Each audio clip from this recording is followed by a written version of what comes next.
All right. So that didn't sound great. Something's not right. Situation two, we have the 15 kilogram elevator, and it begs a little bit of picture. So I'm gonna go ahead and draw myself a little picture. There's my elevator. It's experiencing an upwards tension. And of course, there's downwards weight. And I know they're unbalanced because the elevator, after it makes it the distance, has a kinetic energy. So that means the elevator was accelerating the whole time. It started from rest, but when it made it up there, it was moving at 4 meters per second. So that means that it was accelerating. And that means an unbalanced force. They tell us that it traveled a distance of 10 meters, and down here it started from rest. Any question about any of those pieces? If you guys want to shut the lights out so you can see the back projector, that'd be fine. I'll ask Tanner nicely if he'll do it because, he wants to definitely have us have a new seating chart so he doesn't have to be the light keeper. And I can completely empathize with that. So there we go. So getting back to this problem, there's a variety of things that are asked about in this question. I think all of them bear at least a little bit of discussion. The first thing is we have to deal with the fact that they want to know what was the total work done. They say total work. Don't let that throw you. That's just code for net work being done. And since we know the change in kinetic energy, it's pretty straightforward to find the net work. So finding this answer is just 1/2 mv squared. That's it. And I'm pretty sure that's 12,000 joules. Question about that?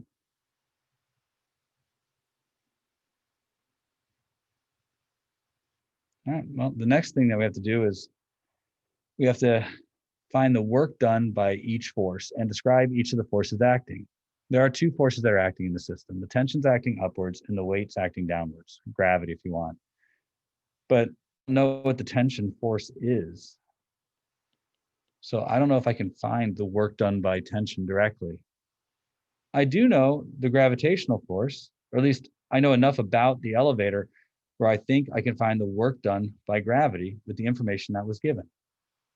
So break out the 3 things that I have to do to calculate work. And these have to sum to give me 12,000 joules.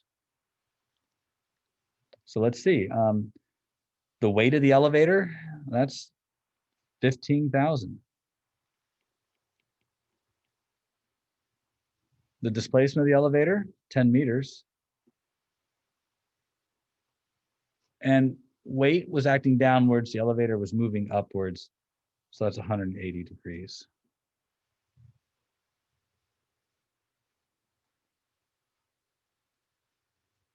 Now you work all that out, it's negative 150,000. So I have enough room to write this. So negative 150,000 joules. That is the amount of work done by gravity as the elevator was pulled up. And we know that the total amount of energy once it gets up there is 12,000 joules. Now, I don't know the tension force, but I do know that the work done by tension minus 150,000 has to equal 12,000 joules. So if I want to find the work done by tension, I can find it this way. So that's going to be 162,000 joules of work done by tension. What you looking at, Adam? Oh, good. There's no way for me to know that. And I have suspicions. Now, the next question has to do with the forces that are acting in the system. And when we look at that question, it states, what was the tension that acted on the elevator while it was accelerating upwards? I have a variety of means to find that answer, and none of them are right or wrong. So if I wanted to find it, I would probably use the fact that I know how much work is done by tension. I know the work done by tension is 162,000 joules. And technically, the work done by tension has got to be equivalent to three things. There has to be the size of the force, that's tension. Don't know how big it is, but I know that it acted over 10 meters at an angle of 0 degrees, right? It's pulling up on the elevator, and the elevator is going up. That has to all equal 162,000 joules. So T times 10 meters equals 162,000 joules, or the tension has to equal 16,200 joules. You didn't have to do it like this. They told you that the initial velocity was 0 and the final velocity was 4 meters per second, and they told you it did that over a distance of 10 meters. You could have found the acceleration. A motion equation would have done this. V squared minus V naught squared equals 2a delta x. And I'll remind you, this is just a statement of the work energy theorem. We saw that in class a couple of weeks ago. But you do that, and the acceleration works out to be 0.8 meters per second squared. Yes, Adi?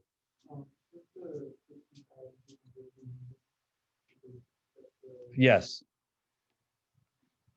It's not joules, it's newtons. Thank you. Now that you have the acceleration, you could say net force equals ma. That's going to be tension minus weight. Weight is 15,000 newtons equals 1,500 times 0.8. Lo and behold, it's still going to be 16,200 newtons. So you don't have to do it one way or the other, but you do have to do it in such a way that you get the answer. So I like work. I think it's a little more straightforward in what we're doing here, but that doesn't have to be the way you do the problem. You can focus and do it the way you would like. Any questions about that so far? Teachable moment here, meaning I'm going to add something to what we've been talking about. We have an extra day, so I feel not too bad about adding some stuff here. They ask us about when the elevator makes it to the top, how much kinetic energy it has and how much potential energy it has. You should know at this point that work done by gravity is negative if you're going against gravity. We've seen that a number of times. But the potential energy is positive. Well, we're going to just simply state that an object's change in potential energy is minus the work done against the conservative force. This is a true statement. It is a statement in physics. When you work against a conservative force, you are storing that energy as potential energy. It works in springs, it works in gravity, it works in electric force, it works in magnetic force, it works in all of them. So we store that energy as potential energy. That's where MGH comes from. We showed it in class. And we already know the answer to this. We're going to lift the elevator up. It's going to have 150,000 joules of potential energy. And the kinetic energy, that's just 1/2 mv squared. We already actually have this answer. So 1/2 times 1,500 times 4 squared, that's 12,000 joules. So we had these, just reminding you that you can do this based on just knowing their state. All right, that was situation number 2. Any other questions about these that you'd like to have answered or nailed down? Yes, sir. Situation 3, part B. Situation 3, part B. Anybody need to hear situation 3, part A?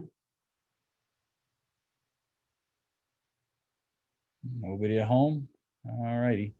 I would So like situation 3, part B. I'm sorry, what was that? I would like to. Okay. So let me jot a quick diagram down here. My reference level. And now I can carefully There we go. So this 3H, 4H, spring, car. All right. We would like to know what velocity, the minimum velocity to make it to the top of the hill. And you guys have trouble with phrases like this. And I want to be just very direct with you. Minimum velocity to make it to the top means the minimum amount of energy to get to the top of the first hill. And when I get to the top of the first hill, I'm going to have energy mg times 4h. That's how much gravitational potential energy I have to have. Whatever velocity I have at the bottom, I have to give at least enough velocity so that the kinetic energy is equal to mg times 4h. Any more than that, and I'll have extra kinetic energy up here. Fine. Remember, this is the minimum necessary to get to the top of the hill. But any less than this, and I won't have that much potential energy, which means I won't be at the top and I'll just roll back down. So if I want to make it to the top of the hill, my kinetic energy has to be at least equivalent to mg times 4h. So that's how much energy I have to have at the bottom. And that's got to be my minimum amount of velocity. So do a little algebra, and V minimum equals the square root of 8GH. You can have more than that. And all I need is a tenth of a joule more, and I'll roll over the top. It doesn't take much more, which is why we consider working from the minimum for the next part of the question. Next part of the question says, a spring constant K is located on the landing on the opposite side of the hill. What is the speed of the car just as it makes it to the spring, assuming it successfully just made it over the top of the hill? So it just made it over the top of the hill. This is how much energy it has. I'm not going to include any kinetic energy. It just made it over, which means it made it to the top and just rolled past. Maybe somebody breathed on it funny. We're still dealing with this being the minimums. And that's okay. It means that it probably has a little bit more energy than this. Just a little bit, maybe not even a measurable amount. We work from the minimums because we're trying to say, okay, if you really want to get over, you better get faster than this. How much is the spring going to compress? Probably going to compress about this much or a little more. All of it's okay, but we work from this minimum. So when the car makes it over here, hits the spring and compresses it some distance x, over there, it's going to have two forms of energy: gravitational potential and elastic potential. That still has to equal the amount of energy it has at the top of the hill. So mg times 3h plus 1/2 kx squared equals, oh wait, we want the velocity first. Sorry, I skipped ahead. I skipped to question 3. We want the velocity just as it hits the spring. Not that it's much different, mind you, but I do want to at least answer the questions that were posed to me.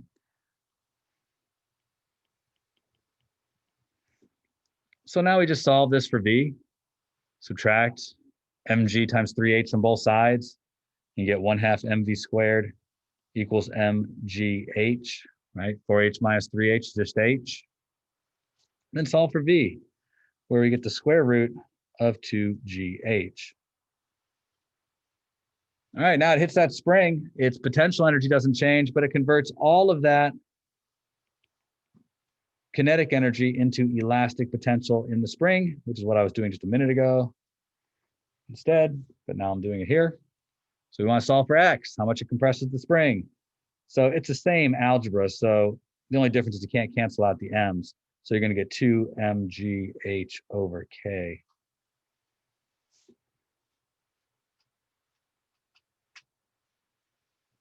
All righty. Well, that's B and C. Anybody want to say any more of this problem? Okay, Adam.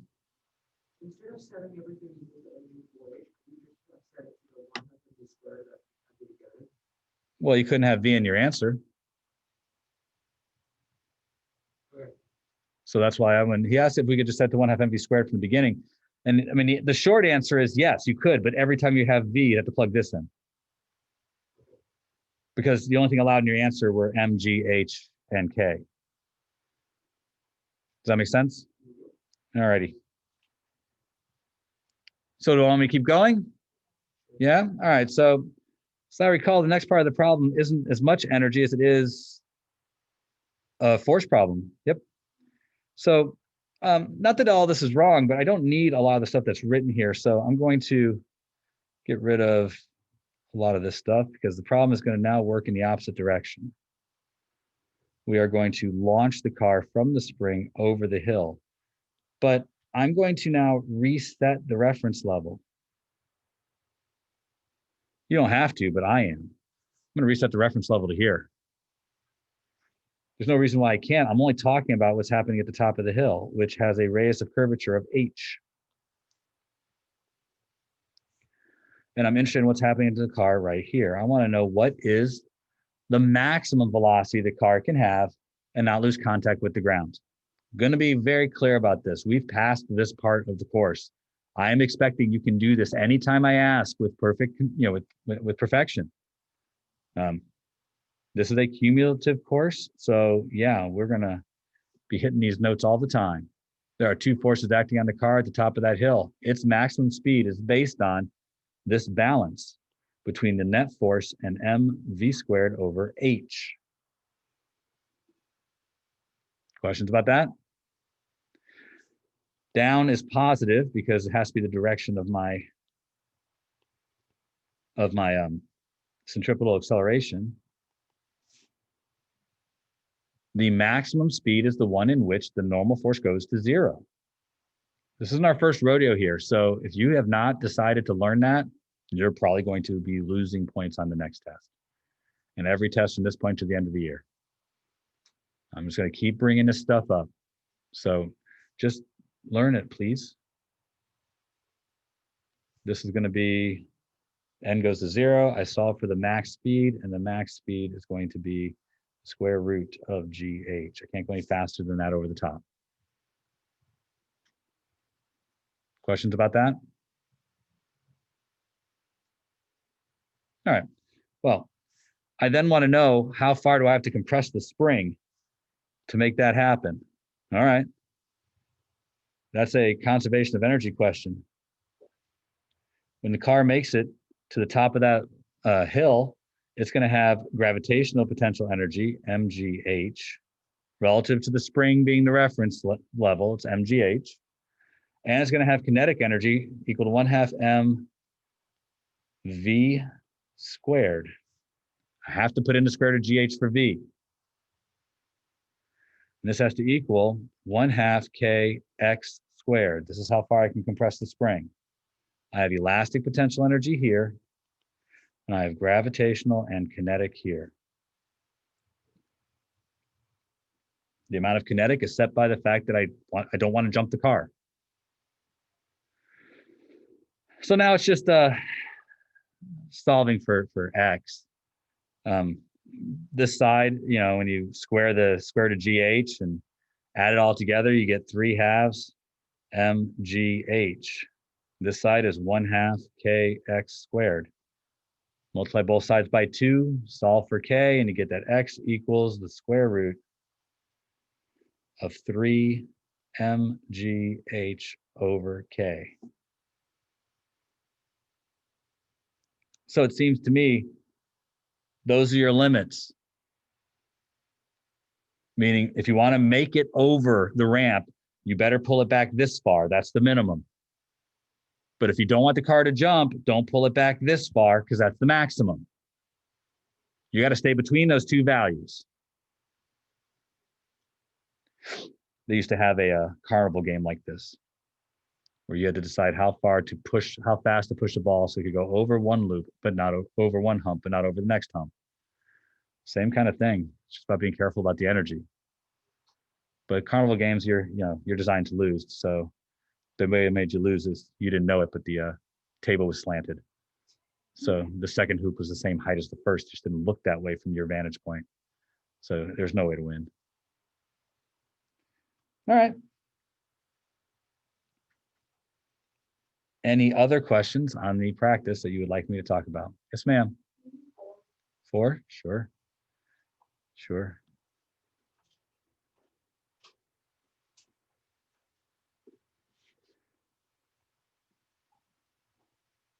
A spring launcher on level ground is retracted distance -d from its equilibrium position. It is used to launch a small box of mass m. There's a coefficient of friction of mu between the ground and the box, beginning at 0 as shown. Describe what type of energy exists in this system from the moment the box is released to the moment it comes to rest at a location 3D away from 0. I'm going to do one better. And this is an all skate, and I'm going to check your work. I would like you guys to consider a graph.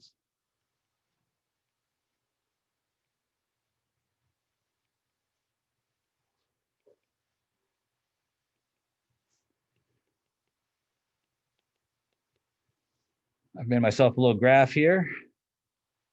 So I could totally do this on the test tomorrow just to throw you guys off.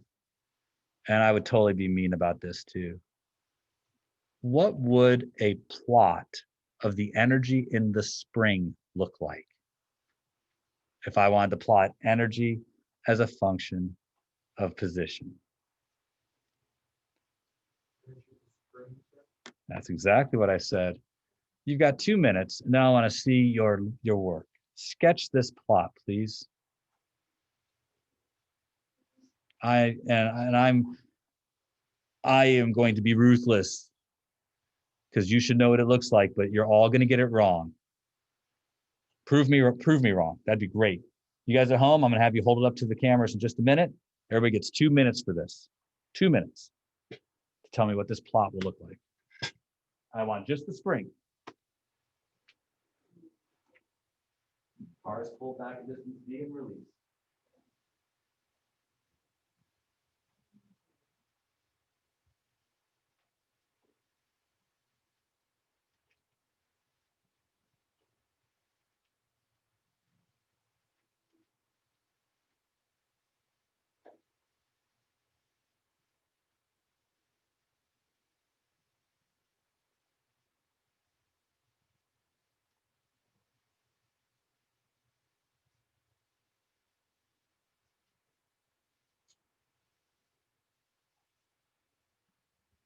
One minute left.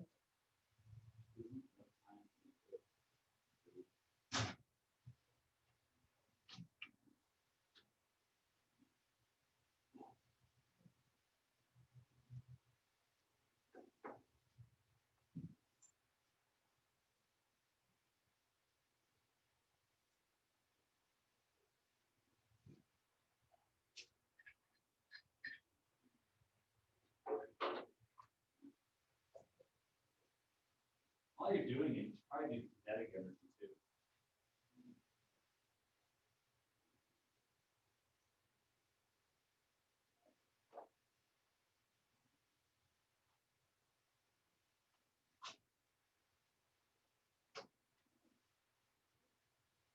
All right, that's 2 minutes. Let's see them.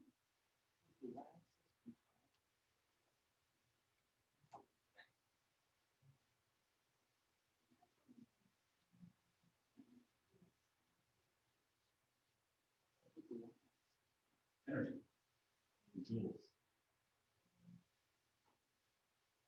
Energy versus position.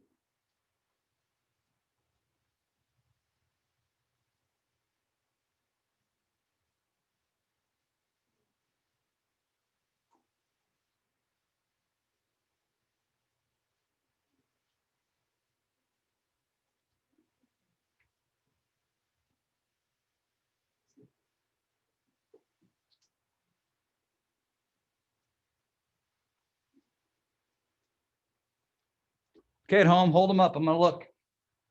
I'm looking right now. Just hold them up in front of you. I'll tell you when I've seen yours. Chloe, I've seen yours. Spencer, I've seen yours. Emma, I've seen yours. Mariana, I've seen yours. Jeffrey, I've seen yours. Anaya, I've seen yours. Nevea, I've seen yours. Keenan, I've seen yours. Aaron, I've seen yours. Yeriku, I've seen yours. Divij, I've seen yours. Rylan, I've seen yours. Fatima, I've seen yours. Roxy, I've seen yours. Anthony, I've seen yours.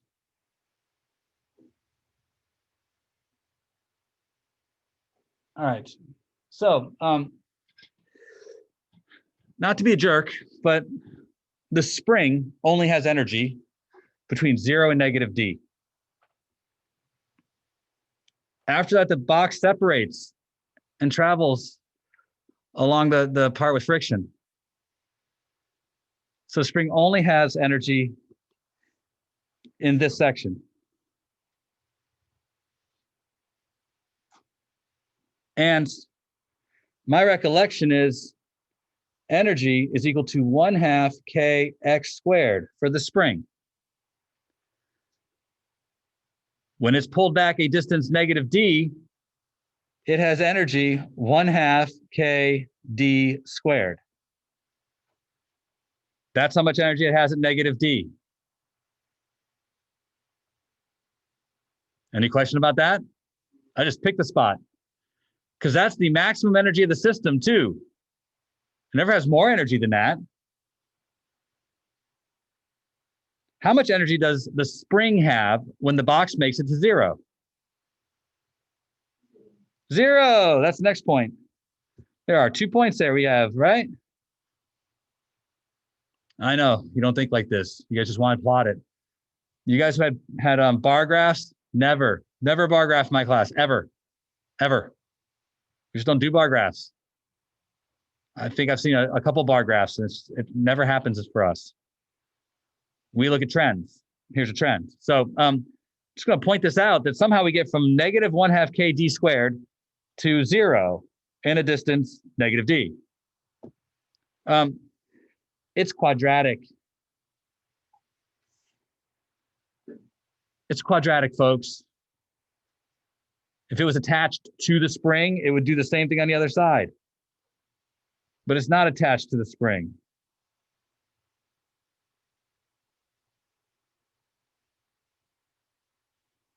Now, I'm not trying to be mean, but yes, I should be able to expect this from you.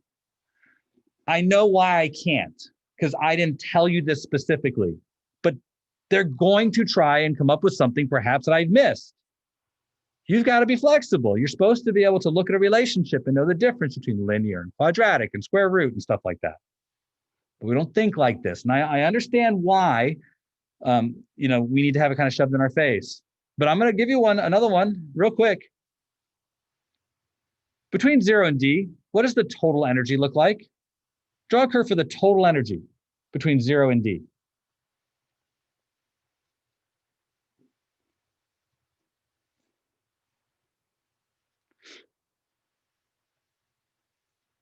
And see, even now, I can see it on your faces. Some of you have an idea, and some of you are just flat out confused. Now, you guys are flat out confused. You need to ask more questions. I know I should be a better teacher and come up to you and say, can I help you? Can I give you a little start? Can I overcome your sensitivities and all that? But that's not college. You guys are going to have to step up. Don't work so hard. There's no friction. The energy stays the same. It's conserved. The green line is the total energy. Has to be. Because what's happening to the block after you release it? What's it doing? When it's at -d and I release it, what's its velocity? Starts from 0. That's right. If I asked you how fast it's going at 0, you'd be able to tell me, I think. You'd probably set this equal to 1/2 mv². Tell me how fast it's going. Which tells you that when the block reaches 0, all of this energy has been converted into kinetic, which is why the kinetic energy should look like this.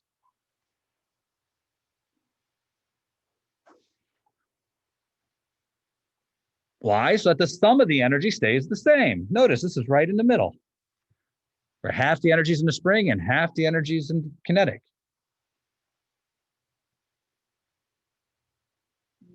Yes, I can expect this from you. I should expect this from you.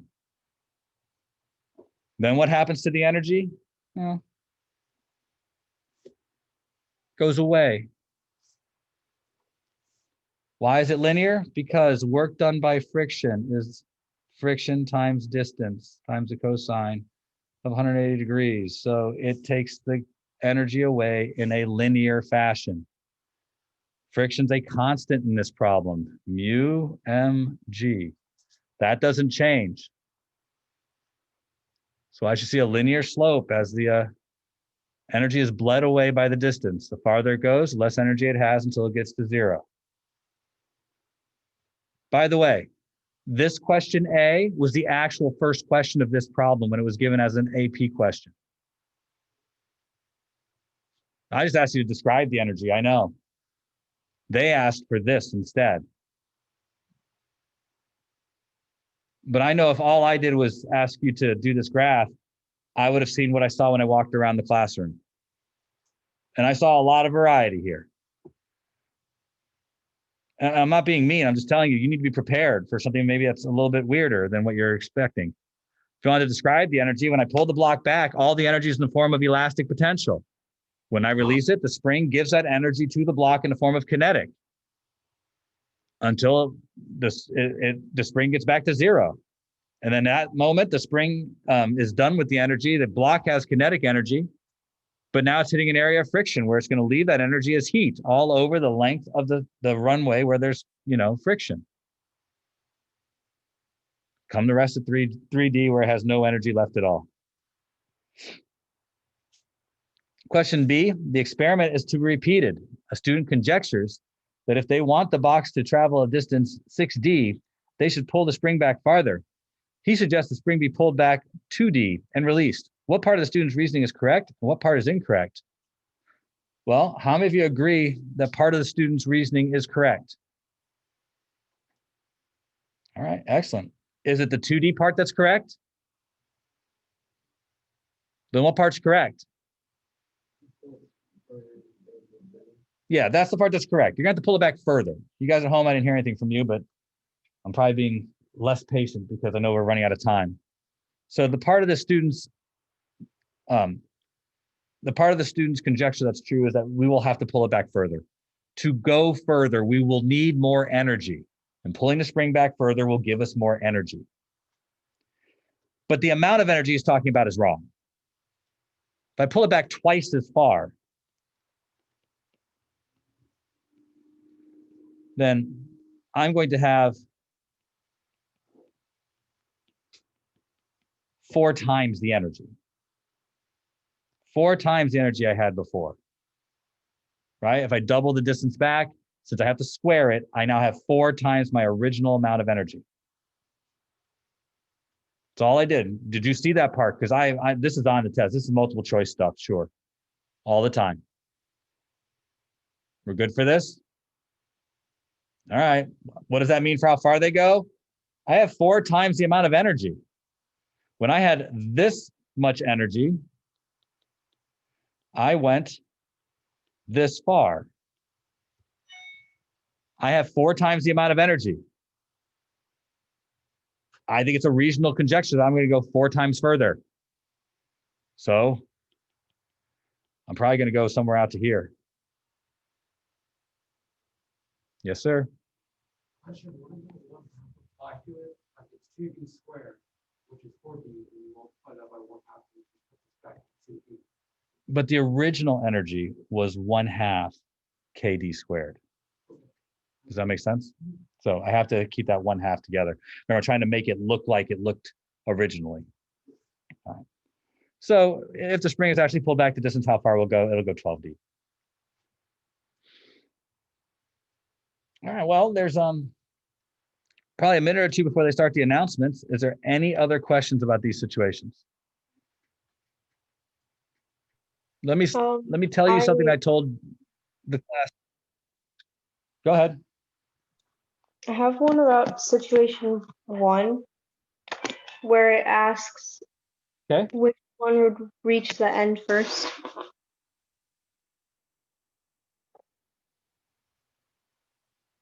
So let me talk a little bit about question 1, because there's quite a few things I think need to be said here, but nobody asked about it till now.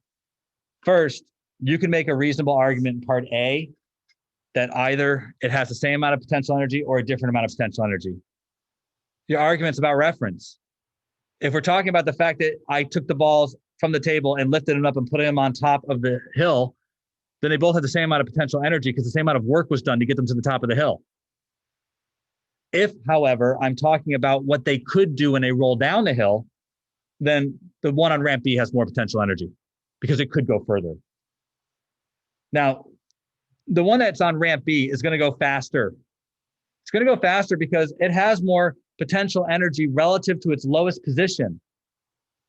So when it makes it down to that bottom part, it's going to go faster. But when it comes back up to point P, it's going to be going the same speed as the one from part A, because the difference in potential energy from the top of the hill to point P in both of them is the same. So it's going to speed up a little bit when it's at that lower section, and it's going to slow right down when it comes back up right there at that other section. However, I think the one on ramp B has the potential to get to the end first. And in my explanation, one of the things I think you should say is the thing that determines how long it will take to get someplace is how fast it goes. And it travels faster with ramp B than it does with ramp A.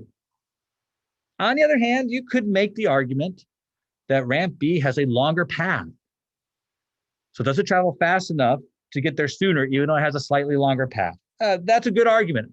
If you can say all of those things, I think then you've covered it thoroughly.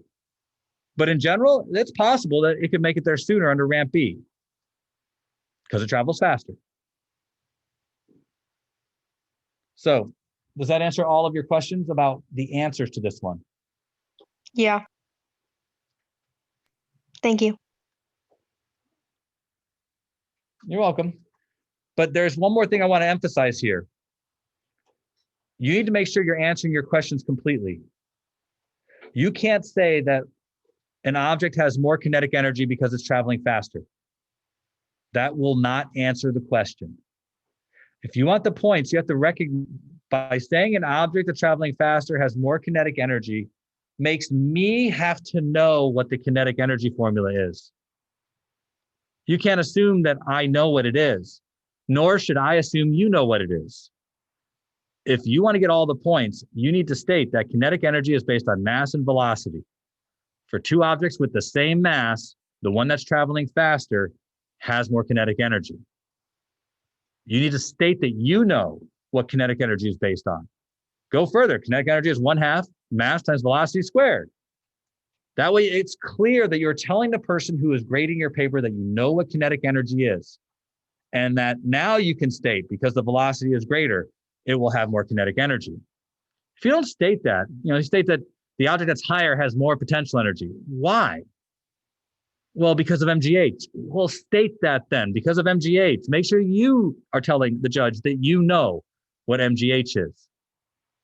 Don't make them assume that you know, because they don't have to.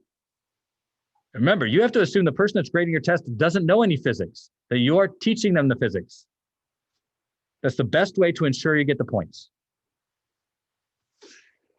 All right, folks, test is tomorrow.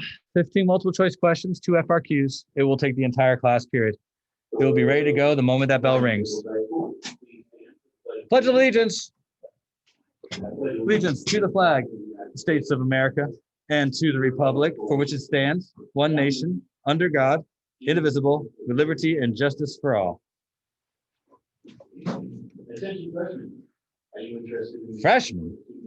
I don't care about freshmen. Nobody cares about freshmen. Are available on campus in your class of 2024 page. Oh, yay. 224 by Thursday. Nobody cares.